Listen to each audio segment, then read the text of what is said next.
Baron Noel yang melihatnya pun bertanya-tanya, apakah pria tua itu adalah pembawa pesan? Dan Flora Lawrence pun menjawab perkataan dari Baron Noel, jika dia memang benar adalah pembawa pesan, dia pasti akan mengangkat bendera putih untuk menunjukkan kalau mereka tak berkeinginan untuk bertempur. Dan di sisi Marquess Vandenberg, dia yang berasumsi kalau pria tua tersebut adalah seorang mage. Dia pun lalu memerintahkan prajuritnya untuk menyiapkan senjata balista, karena, jika lawan mereka adalah seorang mage, mereka bisa mengganggu proses perapalan dengan menggunakan senjata balista. Dan ketika Marquess Vandenberg menyadari kalau pria tua tersebut sedang merafalkan mantra, dia pun langsung memerintahkan prajuritnya untuk menyerang pria tua tersebut dengan balista.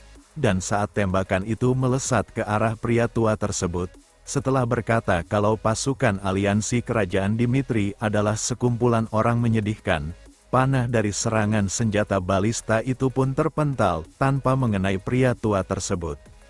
Diketahui, Swordsman 5 star sebanding dengan Mage Circle ke-6. Swordsman 6 star sebanding dengan Mage Circle ke-7. 12 swords di benua berada di level 6 star. Sementara para mage dengan tingkat Tower Master biasanya berada di circle ke-7. Sedangkan apapun yang di atasnya itu dianggap transcendental.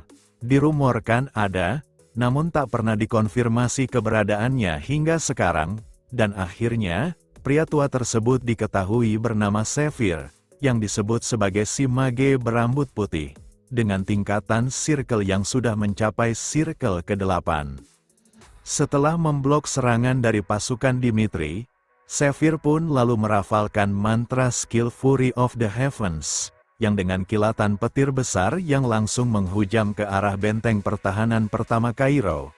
Dan meski serangan tersebut bisa ditahan oleh magic barrier yang diciptakan oleh mage dari menara sihir Phoenix, Marquess Vandenberg yang hanya orang awam dalam pemahaman magic pun sangatlah menyadari kalau mereka terus membiarkan serangan tersebut menghujani benteng pertahanan pertama Kairo, mereka tidak akan bertahan lama.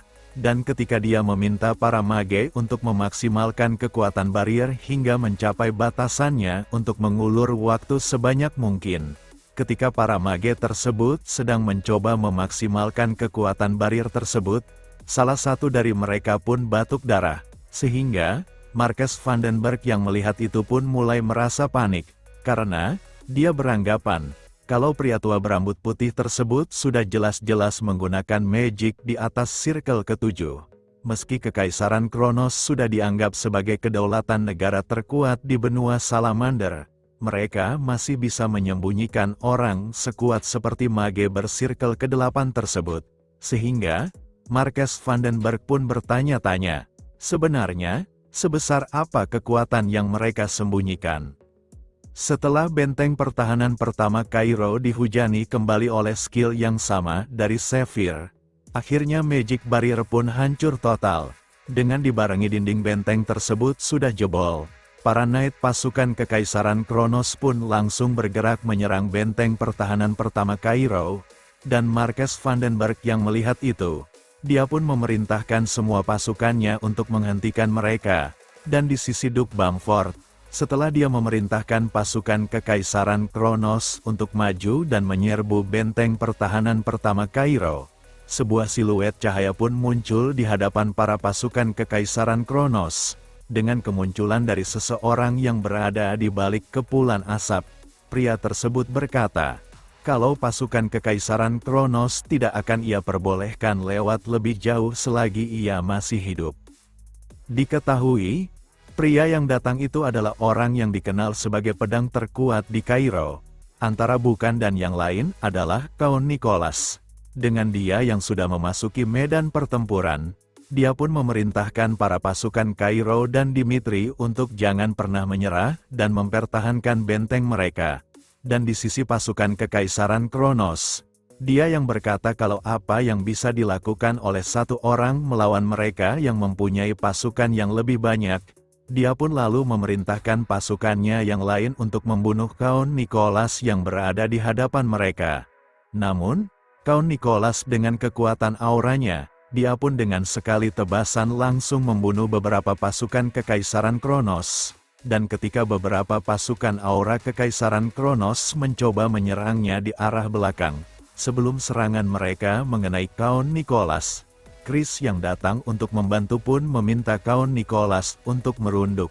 Dan setelah melompat di atasnya, Chris pun menahan serangan mereka dengan teknik yang ia kuasai.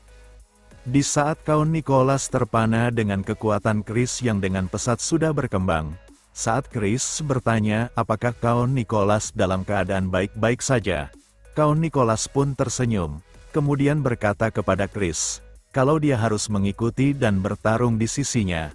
Dan di sisi lain, Flora Lawrence yang mengemban tugas kalau dia harus bisa melaksanakan rencana dari Roman Dimitri untuk mengulur waktu setidaknya selama 3 hari.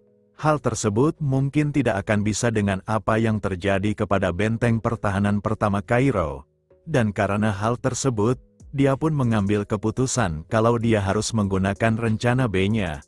Dan setelah berkata kepada Marques Vandenberg kalau mereka sudah tidak punya kesempatan untuk menang, dia pun menyarankan kalau mereka harus menggunakan rencana B yang sudah mereka sepakati. Karena situasi sudah tidak bisa tertolong lagi, dia pun menggunakan rencana tersebut dan berkata kepada setiap prajurit, kalau mereka akan meninggalkan kastil tersebut dan mundur ke belakang, dan diketahui, rencana B adalah strategi nekat yang melibatkan pengorbanan atas pasokan perang mereka dan mundur, hanya untuk meledakkan bahan peledak di dalam benteng begitu musuh telah menerobos dindingnya, dengan bertujuan untuk menghabisi mereka sepenuhnya. Di sisi Chris setelah mendengar rencana B dari Marques Vandenberg, dia pun lalu berkata kepada Count Nicholas, kalau mereka harus memastikan pasukan mereka bisa mundur dengan aman. Namun tak berselang lama, Chris pun dikejutkan oleh kedatangan seseorang yang berkata, apakah orang yang di depannya adalah orang yang dikenal dengan julukan Shiftless dari Kairo, serta bertanya-tanya, siapakah Roman Dimitri itu? Dan meski Swordsman 6 star tidak akan cukup untuk melawannya, tapi terlepas dari itu, pria tersebut sedikit merasa heran, bagaimana bisa seseorang bertalenta tersebut bisa muncul di daerah terpencil seperti Dimitri. Dan setelah memerintahkan pasukan Kekaisaran Kronos untuk menangkap Chris secara hidup-hidup agar dia bisa memotong-motong badannya, di sisi Chris dan Count Nicholas pun terkejut, karena orang yang muncul di hadapannya adalah orang yang dipanggil dengan sebutan Demon Hannibal, dengan peringkat kedua di Kronos dan peringkat 3 di benua Salamander. Dengan kemunculan Hannibal sebagai Knight Order kedua Kronos ada di hadapannya, hal tersebut menandakan kalau mereka sudah bergabung dalam perang tersebut, dan Chris yang beranggapan kalau dia melawan Hannibal di detik itu juga, dia pasti akan mati di tempat tersebut. Dan sepertinya karena tidak bisa menggapai mimpi dan melampaui tuannya Roman Dimitri, dia pun meminta maaf karena dia tidak bisa selalu berada di samping tuannya tersebut. Dan ketika sudah bersiap-siap untuk bertarung melawan Hannibal, Count Nicholas pun maju dan berkata kalau dia akan mempertahankan tempat tersebut, kemudian berkata kembali kepada Chris, dalam pertarungan ke depannya, Chris dan Roman adalah sosok yang penting demi kemenangan mereka. Jadi, dia meminta Chris untuk pergi. Dan setelah mengalahkan Hannibal, Count Nicholas berkata kalau dia akan menyusulnya. Namun dalam faktanya, Count Nicholas ingin mengorbankan nyawanya agar Chris masih bisa tetap hidup.